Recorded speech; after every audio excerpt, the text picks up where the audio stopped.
Fernández, bienvenidos a Mundo Curioso. Hoy os vamos a presentar el Corta-Me, un robot que han hecho los alumnos de G2MP de la serie Berrozpe. Ahora nos contarán en qué consiste y cómo es su robot.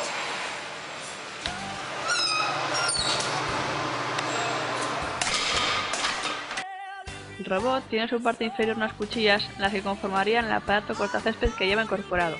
Como ya mencionamos en el reportaje anterior, la famosa marca de cortacésped Digestraton colaboró en el diseño para acoplar el robot.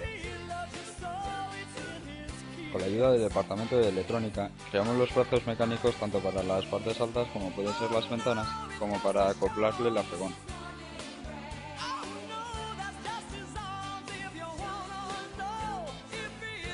Pensando en la máxima comodidad del usuario, al robot Corta-Me le hemos incorporado una nevera, en la cual el robot guardará todo el contenido que quiera.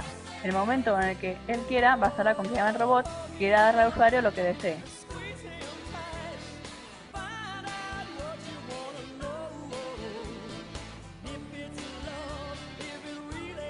Para finalizar, hablaré sobre el aspirador que contiene el Corta-Me.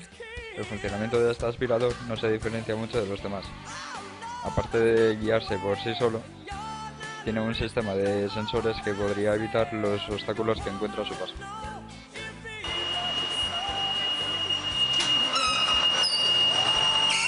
Bueno, esto ha sido todo lo que ha dado en el reportaje del Corta-Me. Espero que os haya gustado y lo hayáis disfrutado.